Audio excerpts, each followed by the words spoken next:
with many specifying the two activated stage happen. 5, 4, 3. We have stage 2 engine ignition. 1 minute 25 seconds, change pressure hold, and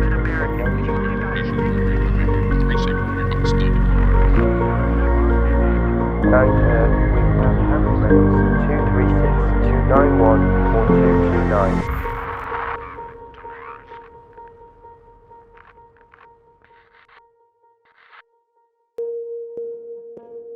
Hey guys, City Wall here, and welcome back to Mars. This is sort of a new returning to old style of videos. I want to basically start splitting up episodes, so we have sort of like a cinematic episode, and then we have kind of like a how it got built time-lapse episode. So it's gonna morph as time goes on, you'll see. But for now, we're just going to go back through the whole time lapse for episode 19, the solar farms and all that stuff, and take a look at how it got built. So the first thing was trying to figure out how to get like a really big rim around, like a circular shape around the dome. And the very first thing I tried here was taking a procedural object and making it really, really big, get a perfect circle.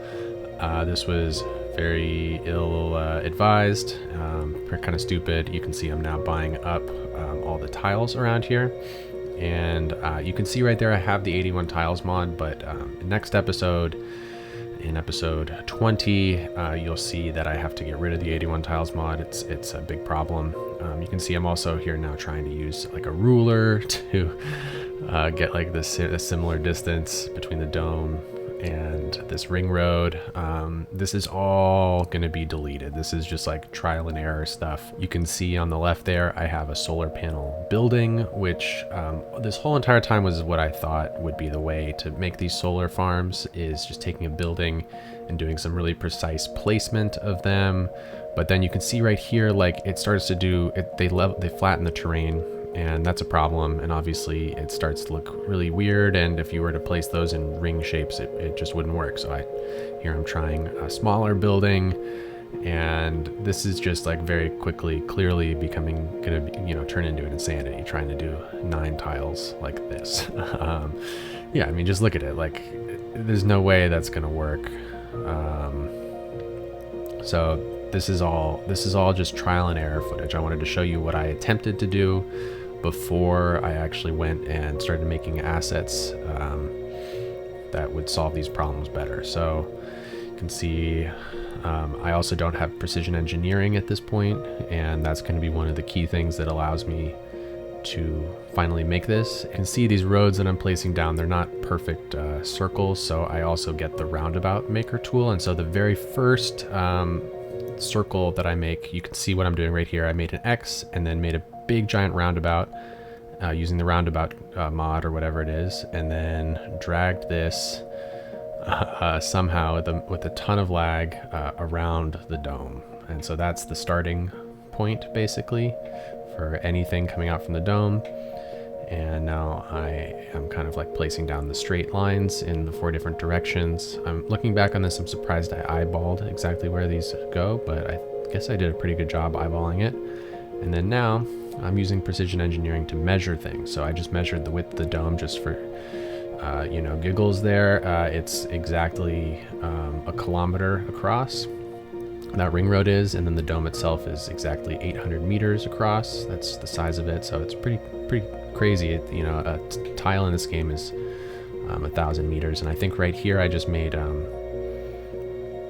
4 1,000 meter squares that you just saw. And so now I'm doing some measuring. Some people in the chat of the stream here were helping me figure out the exact measurement. I think it's what does it say there? I don't know, 900 and something, 800 something meters to get that nice 60-degree angle. So I divided this up into 60-degree segments, just like that, you can see. And at this point, I have created my prototype solar farm road.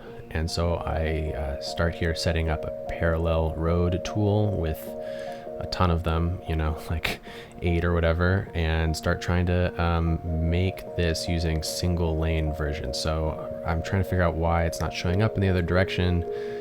This is because the very first prototype I had, it was like a 2-directional thing, like the they, you know, one type went in one direction, one type went another direction. You can see in the Find It window down there, there's multiple types. And then now you can see I'm doing the 8-meter one that's going down. And so I went from having, you know, one direction ones, two of them in opposite directions, to now having, you know, this big 8-meter one plus a smaller, you know, 2-directional single lane one.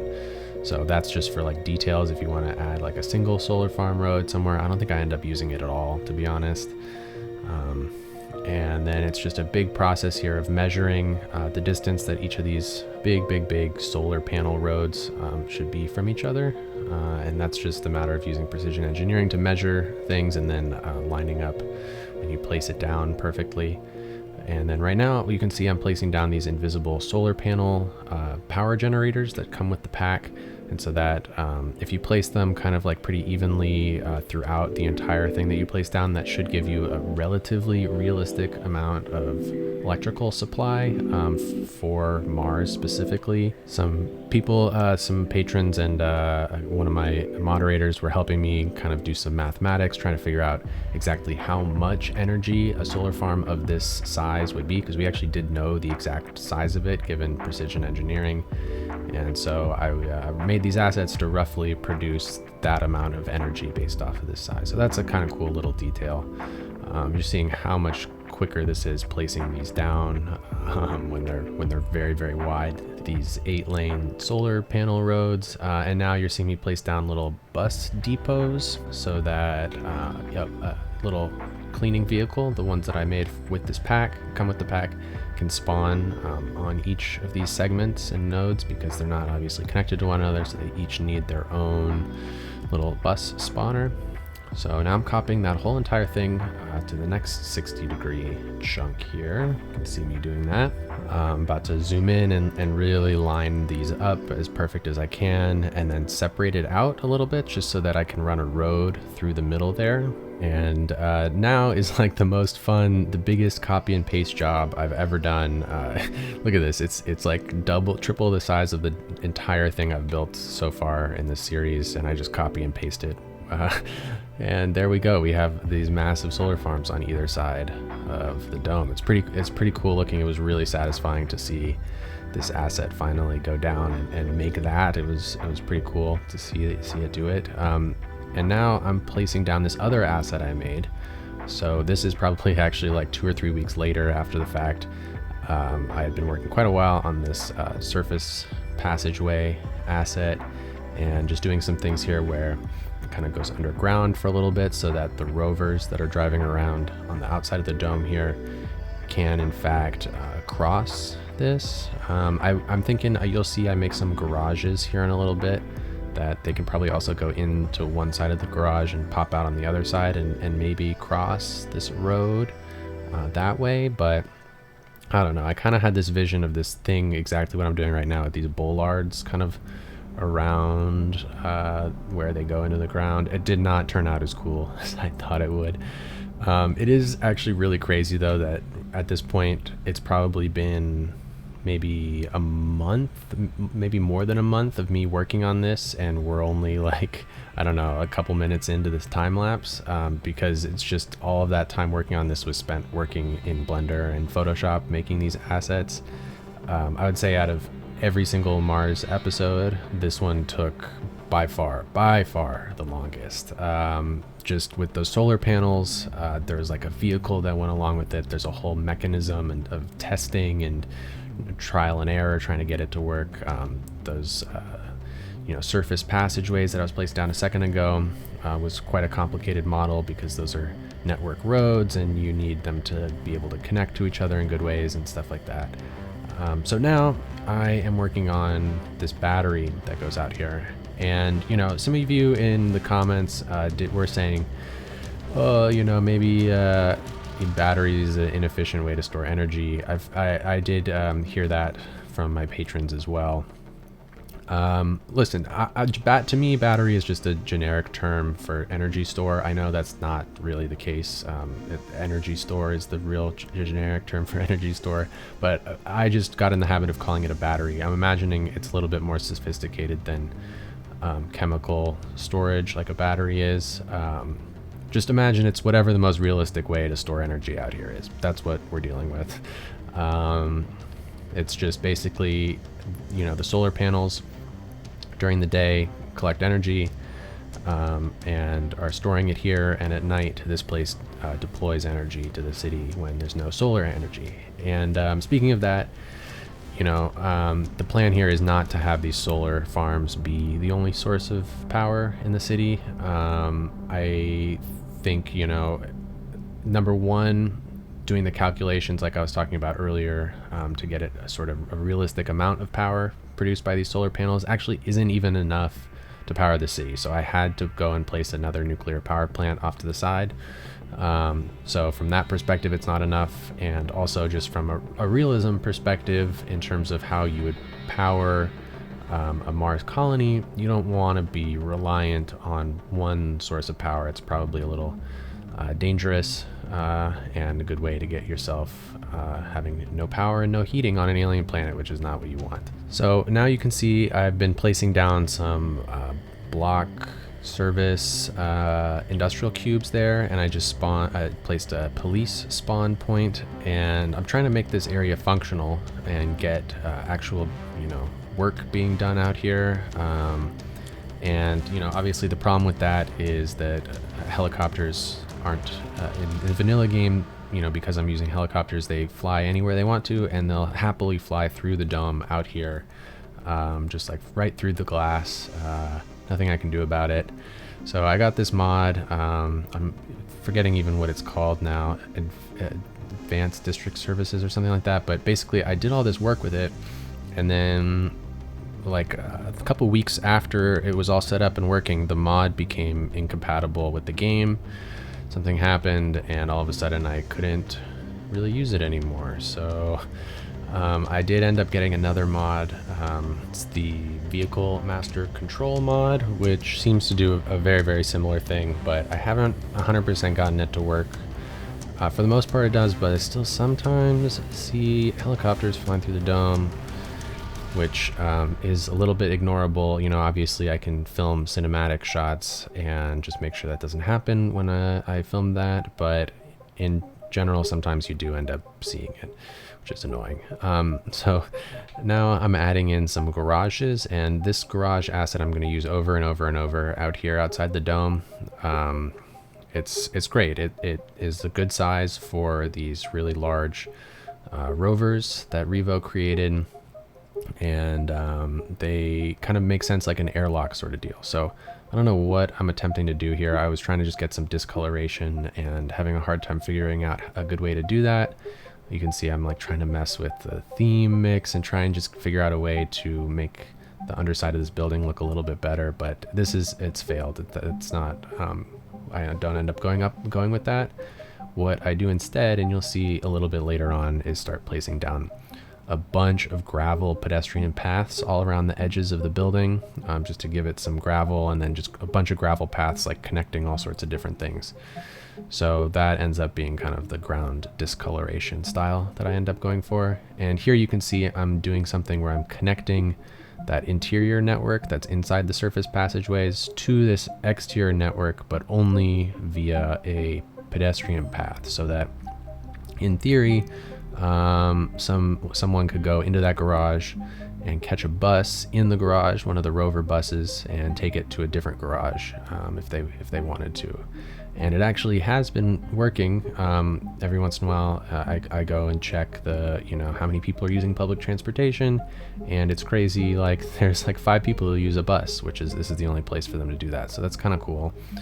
Now you can see I'm placing down these vanilla gravel paths, and they're super tan colored, and they also don't have the right like gauge of wheel. I think that's the right word, but like the distance between the left wheel and the right wheel. This is kind of for vanilla vehicles, but these Mars rovers are way bigger. They have they're like double wide almost. So at this point I place down a bunch of these paths and then realize, oh boy, I got to make a new asset, and here it is. I'm placing it down already. A lot of troubles and work on my end, and we all just skipped over it, so that's cool. And so I'm placing down some one ways on either side and some two directions in other places.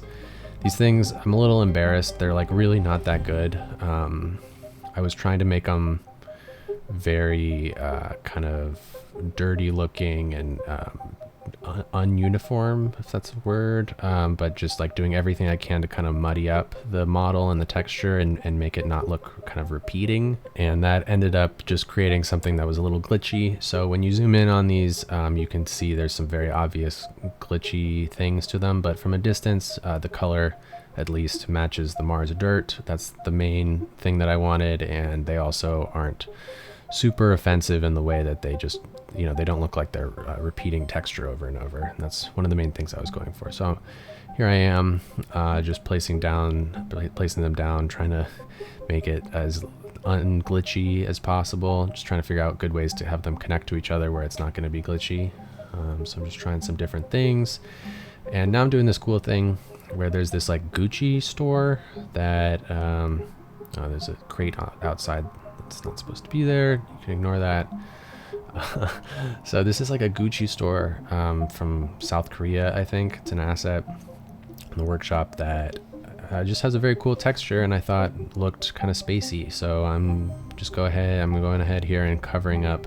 No, it's not Gucci. It's something else. You can read it right there. Covering up most of this battery type thing. Adding some airlocks here. This is from the pack of surface networks. There's like a prop pack that goes with it. So there's those airlocks and the round windows that both come from there. So I just placed a bunch of those around the side, covering up some of the ugliness with some metal pieces, just trying to get this to look like one kind of cohesive design here. I'm using a cube, simple metal cube there to create like an entrance area where the surface network can come in, kind of placing some more of these weird textured things around the garages. And you'll see basically I just make one really big battery with all these details all over it and then copy it next door. And that just requires making sure the terrains are super similar in height. Here's like a failed experiment. So at this point now I'm moved on from there, and I'm trying to figure out what other buildings can go just all around the solar farm. And this was an idea that doesn't look good. You'll see it all gets deleted. But this is a cool building, and I'm definitely going to end up using this probably somewhere inside the dome. I've actually already used it, but I'm just trying not to spoil anything. So this is just kind of like where my head's at, trying to get some sort of future-y looking building out here, but I end up going with more of those garages and things that look like the garages. And so what I end up doing is placing a bunch of those all around. Here we are. Placing all of these near to all the passageways, so that I'm thinking basically these are like service buildings for the solar farms, like maybe all these little vehicles that drive around and clean the solar panels. They can be maybe lifted off the rail and brought into one of these buildings and repaired, or I don't know, maybe they have replacement panel pieces inside of there. They each also have a garage so that rovers can drive into them. And so I also place a ton of bus stops for the rovers, like inside a lot of these different little garages that you're seeing now. And there's also some service cubes in there, and there's a pedestrian path that connects this outside dirt network to the interior surface Mars surface passageway network, you know, those covered white networks. And those, you know, if you missed it in the episode, those are actual roads, crates, because crates are all my vehicles in this save. Drive through there and, you know, deliver goods or go pick up dead people or whatever they have to do for all these cubes that are inside of all these these buildings that I'm copying and pasting now. So at some point here I think you'll see me place down a bunch more service cubes inside of those, and I'm basically just creating like a second little area, little notch where some stuff happens. So around this one it's a little bit bigger, and I place down some satellite dishes and some of these cool looking water purifiers. I think these are vanilla if I'm not mistaken, but they look really good out here, even if they're not technically water purifiers. I mean, if I'm not thinking that they are, they actually do function as that in the game.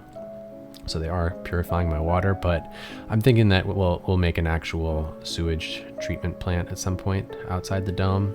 And those are just kind of more for the look of the building. It's just a cool looking building. Attaching some passageways left and right here into each of these little areas, and that's where the the block services will end up going, is on those little bits of network that go in and out of each of those garages. And now I'm just doing some pretty feudal detailing out here. This is not necessary. Basically, my philosophy with this area outside the dome going forward is going to be not to do things like this. I can't really be spending, it's such a massive space. I'm not going to be able to detail it in the same way that I can detail the inside of the dome. So a lot of these builds out here are going to be much more focused on the larger picture and how things look from a distance, and very, very rarely getting close up and seeing how things look really, really close, like on a human level. But, you know, at the same time, I feel like in some certain cases we can, because we can get that close and look at them, just because the nature of this area, there's very few people walking around out here. If they are, they have to wear a spacesuit. There's not really very many opportunities for things to kind of accumulate out here. So it does make sense for it to be kind of barren and not have a lot of detail, and just be more focused on what the things actually are, trying as best as we can to get them to function in game, and just thinking conceptually what kind of stuff needs to be out here. Outside the dome, what kind of services there should be, what kind of life support / farming / you know, like I said, sanitation, water treatment, that kind of stuff, and how it's going to look and how it's going to be put together and what assets are going to be used to make it. So right now I'm working on a little, I think there's like 3 or 4 satellite dishes that are about to live here, some really scaled up ones. So there's like a little office building that has a garage and some very large satellite dishes. So this is some sort of communications outpost here that helps get you know, whatever internet signals from other places using those satellite dishes. That's basically the concept. What I'm doing now, I'm placing down this vanilla seed vault asset. I'm not thinking that that's going to end up continuing and staying there. I'm probably going to replace those because I place them down in like 4 or 5 different places, but just to get an idea of what buildings could go there. I was just kind of trying to fill things up, just quickly putting down ideas, things that'll eventually change, but things that are placed relatively well. And I know, okay, yeah, I can do something cool here if I just remove this one little temporary building. So now you can see what I was talking about earlier, just placing down a bunch of gravel paths all around most of these buildings that I placed down here. These aren't really functional. They're more just to give the terrain some different looks. But that's, we're getting close to the end of the build here. That's pretty much it. I'm just going to do some last kind of copying and pasting of things from the first half of the solar farm to the second half of the solar farm. So I did, you know, all of those buildings only on one half so far, and I'm about to copy and paste it all.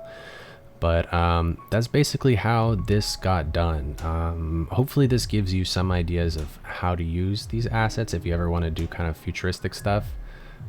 Gives you some idea of how they work together, and how you can kind of restrict people from going out onto the surface of the alien planet, but also get, you know, people going to these buildings that are out here on the surface in a hidden fashion. How to get, you know, kind of rovers and things driving around out here, make it look really animated and cool. Like I said, this was an incredibly long build, just in that it, you know, I had to make all these assets and get all this stuff for this. I'm really glad that it's finally over, and the end result is honestly way better than I could have ever imagined. Thank you guys for watching, and I'll see you all next time on Mars.